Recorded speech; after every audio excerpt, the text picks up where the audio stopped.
Hi friends, this is Denise DeFara, and in this video I launched straight into sharing with you. It's a black and white video I made because I was looking a bit bedraggled, and it's talking about an experience that I had a week or two ago in the studio of great sadness.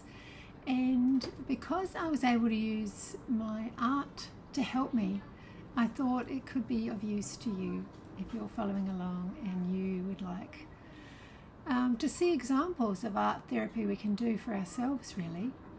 So that's what most of this one's about, and a little visit to Melbourne with my daughters is also featured in this video. So thanks for watching. See you. A memory came up of something that I let go of some time ago, and it was my daughter's little chair and table set. They had this gorgeous little white chair and table set, and it was probably, I was going through one of those Marie Kondo moments, or generally I'm trying to keep my space kind of clear. Sorry, this is shaking. I'll have to try not to touch the table. And I just was swept over with a wave of sadness, and the inner voices were going a little crazy, and just feeling really uncomfortable and sort of really upset with myself that I had let those things go, because they meant so much to me emotionally. They're such a visceral connection to my daughter's childhood. My youngest is 26 now. So, it's a long time ago that they were using those little chairs, and it's funny because I would have held on to them maybe for a decade, had them up in the roof. So, in all my wisdom at that point, I let them go. And this morning, I was seriously considering looking up Gumtree, trawling through years ago when I would have sold them, and trying to chase down the person who bought them and find out if I can buy them back. Like, that's how unreasonable the inner feeling was. Like, actually, that's the level of discomfort I was feeling, and the lengths to which I was willing to go to alleviate that. And so instead of doing that, I thought, okay, that's unreasonable. I can't, or I don't want to do that. That'll take me goodness knows how long, and I might not even be able to find her or then get the result that I want. So I knew that I had to find another way. And this is where, self-inquiry, using your own drawing, your sketchbook, whatever you've got going on, that's what I did. And so I drew the chair, and I'll share the little pieces with you visually when I put this video together. I drew the chair and then started dialoguing with myself, just acknowledging that I felt really sad. And so then it had me look at the attachment I'd made to those things. And so once I resolved that I wasn't going to chase down the original ones and try and buy them back, it was really kind of cute that an idea popped into my head. It might have come to me before, but I didn't act on it, but today I did. So the idea that popped into my mind was, have a look on eBay and see if there's some miniatures that look just like it. And sure enough, I just looked up eBay and found a little 4 chairs and table set in raw wood for like $20. And so I just ordered it. And to me, that is like, I'm taking care of the inner child. I'm tending to, the feelings that had come up. It's just interesting to me how just going through those few steps of drawing the chair on my page, journaling a little bit about it, and then buying these little miniatures, it just settled me down. It settled me right back down, and I just carried on with my day. And I guess, in some ways it's like self-art therapy, what we're doing here sometimes. And so I wanted to share this with you. As I was drawing the chair and having big feelings, I thought, this could be interesting for me to share about, because it was really hitting me hard. And I wonder if other people, you're going through these times of empty nesting, letting go of our grown-up children. that motherhood bond, the way that it just so gets into our soul, right into the fibre of our being sometimes, how much we can miss our kids. And so, I'll let you know how that goes. And when these little ones arrive, and they might allow themselves that well, they're going to let me do whatever I want. Oh yeah, it's like. So what I wanted to say was. So this is me bringing myself to my page, feeling really awful, and the idea to just draw the chair from memory. And that's what I'm doing.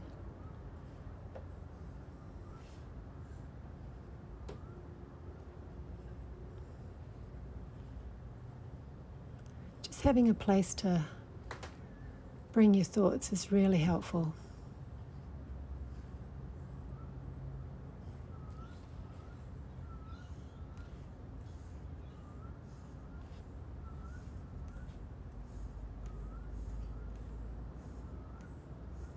Having a cup of tea with me, that's also helpful.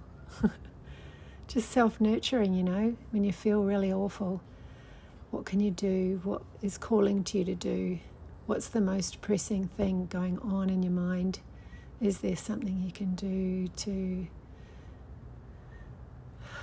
be with it? What is it going to take to be with it?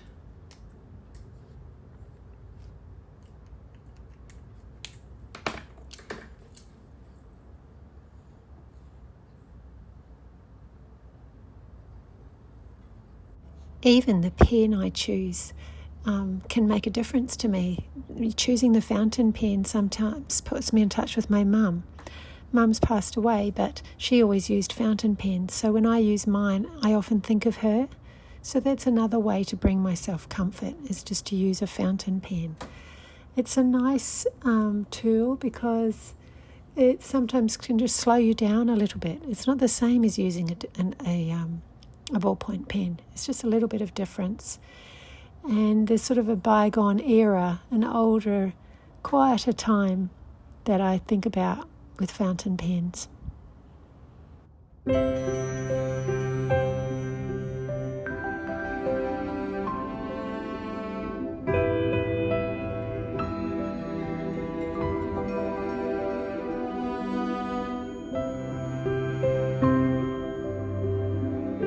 As I was drawing this chair and the little, it had a particularly solid little seat, and I can just remember my daughters sitting at these chairs so many times. And I guess what I'm realizing is I'm the one missing them terribly. And I think I make a big connection that they would be upset that the chairs have gone. But I realized that might talk about it a bit more later when I show you. We had a little visit to Melbourne last weekend, just gone, and I had time with my daughters and realised this chair thing is more my attachment than theirs. So that was quite good to know, really. So it's just for me to work out. I don't have to feel guilty that I got rid of their chairs.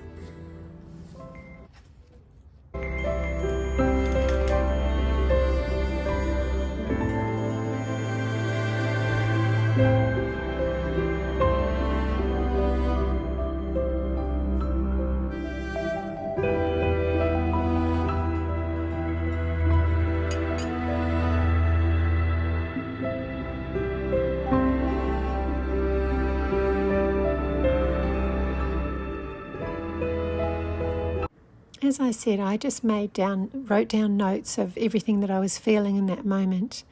And it helped me come to terms with where the feelings were coming from, why, perhaps.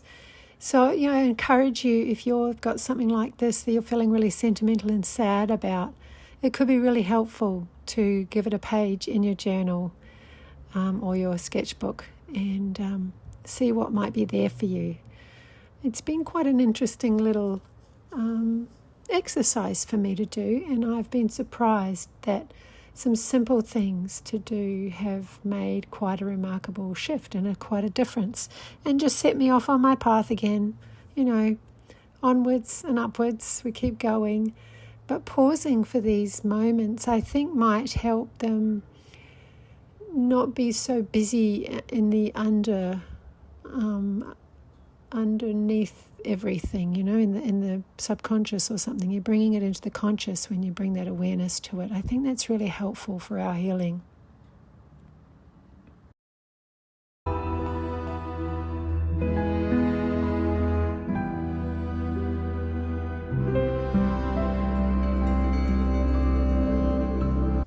Here's another idea, is to make very little drawings of the thing that you're wanting to represent, because little drawings, especially made with an ink pen just straight away like that, can be so forgiving. You can really do them really loosely, but they are quite endearing. These tiny wee drawings I just sort of started doing without even thinking.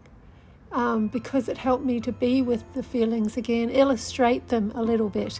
This all just helped to nurture the feelings of sadness, that I was giving my sadness a place to go, a place to land, and for me to be with it. And so I encourage that if you want another idea, is to just draw really little and loose, the thing you're thinking about. You might be surprised.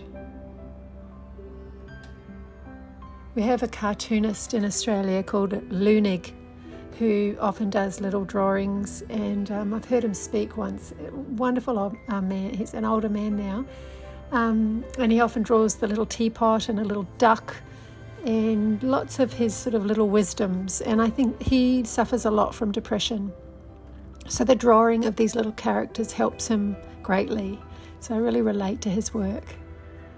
And there's a little teddy bear sitting on one of the chairs, because the girls would sometimes have tea parties, and their dolls and teddies would get to sit at the chairs as well.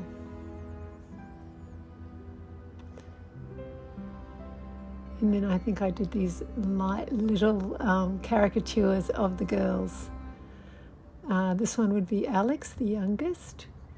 And I had imagined her in a little yellow pinafore that I made for her. It was funny because yellow was never a colour I really chose for myself. But right from a young age, maybe as young as 3, it was Alex's favourite colour, and it still is. And so when we chose material or clothes, almost all the time we were choosing yellow. And I made her a little yellow pinafore, and it was really cute. And Kayla, she quite liked purple and pink from memory, and she ended up in denim quite a bit. I loved getting overalls for the girls, and I now love pinafores. I think they're just easy to wear. So that's my little girls, or little memories of my little girls. Yeah. And everything had a place to land that day.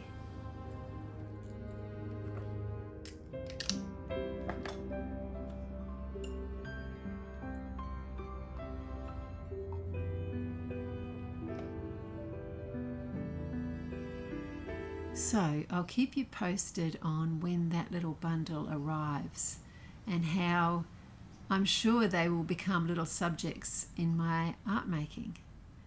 And so, especially as little chairs delight me anyway, and they have for some time. So yeah, the excuse to purchase 4 more little chairs, it didn't take me much convincing. So I'll let you know how that one goes. So this piece is showing you the parcel has arrived. And as I was sitting here preparing to make this little video, I realised I've been at work in a gallery all day, and so I'm tired, and I'm in a very different space to when this arrived this morning. I was so excited that it was here, but I knew I wanted to make this as part of the story to share with you of me opening it. So I'm going to open it now with you, like a little unboxing. And it's kind of like sometimes at Christmas things are more exciting before you've opened them, and you don't know what's it going to be like. So there's all these little boxes. I'll open the table first, maybe. Okay, it looks really good. Feels kind of solid, so it's quite lovely. Now the chair. Cheers.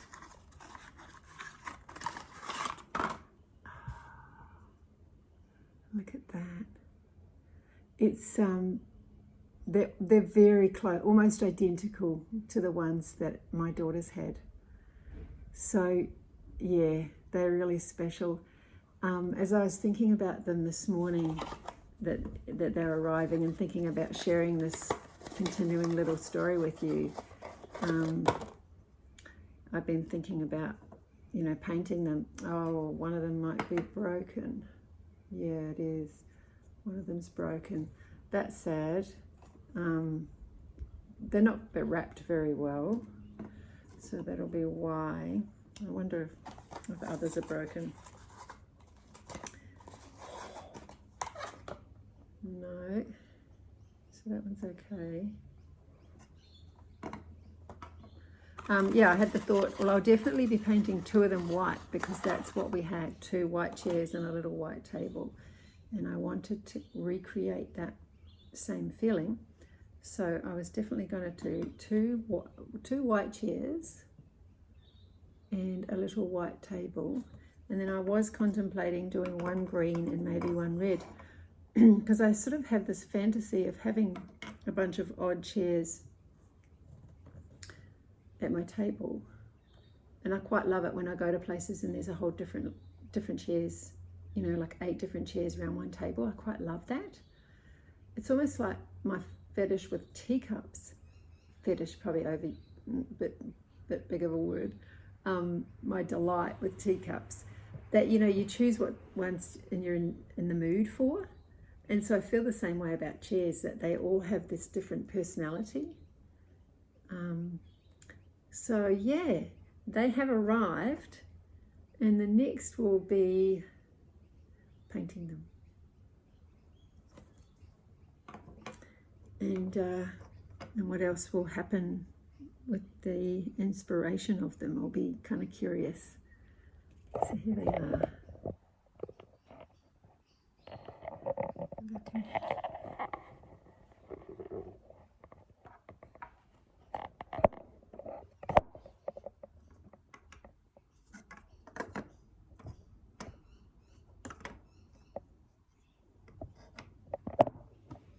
They're pretty cute, eh?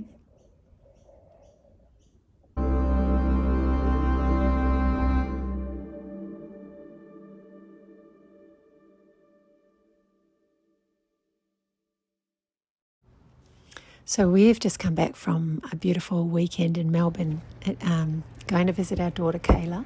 She's the one at the front with the black lab, whose name is Atlas, who is our grand fur son. So we went down to meet him and to go to Harry Potter with our daughters and Kayla's partner Jessie. So it was a really special time. So we're just wandering around the neighbourhood together and arriving, and then we went on a day trip out to Montsalvat, just for some fun, to get out in the country, and it turned to be such a beautiful place. So we stayed for several hours there and had some lunch together on the Sunday. And we just wandered around, enjoying the scenery and the birds.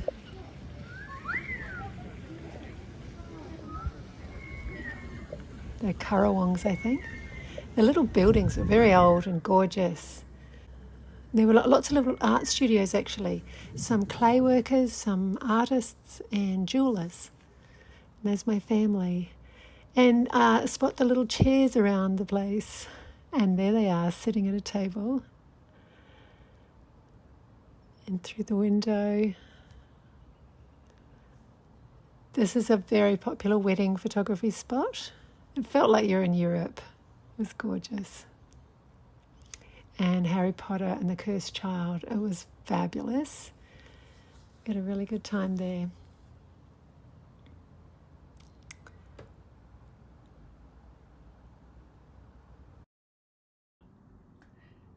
So I think I'll leave this part here and make a part 2 with the next part of the kind of cathartic journey I'm taking with these little chairs. I've painted them, and I've just came out the other side of a 3-day migraine. So my voice is a little croaky, and I'm just sort of resurfacing after several days in bed and big pain in my head. So yeah, the way that I experience migraines sometimes, they really take me out, and they cause like a reset, because you almost go into a place of, what the hell can I do to never make this happen again? But loving acceptance, all kinds of things when it comes to illness is what we need to have for ourselves. So I'm in a real tender, vulnerable place, I notice. And you have relief out the other side as well when your head finally stops hurting. But I think I don't normally share so much of my family in my vlogs. I think they should be mostly personal to me, because other people's lives are their story to tell. But in this particular one, I think because I was getting ready to go to Melbourne and we're having a little family reunion, that probably dropped in to the whole sentimentality of missing my girls, knowing I was going to see them and then having to say goodbye again. All formed part of this piece of my story, my journey. And so I've included pictures of us at the end. And yeah, I think, as I mentioned, I think I feel some relief in separating their feelings from mine when it comes to these little chairs being sold and moved on. It's just so interesting what we take on and what we need to personally process. And maybe it was a projection that I was thinking they could be just as upset as me. But in talking to them, I don't think so. So that was really good to know. So yeah, I'll follow this up next week with more of the little process that I've been going through. And thanks so much for listening. I thought I'd also tell you that I do have a small online class called A Little Look Within. So if you're one who would like a little bit of company to do the inner inquiry, I'll put a link to it in the notes below and see if that might be of interest or helpful for you. It comes with its own little zine book that you can print out. You're welcome to print out and share those with your loved ones if you want. And yeah, so see if that is of use. So thanks again. Bye.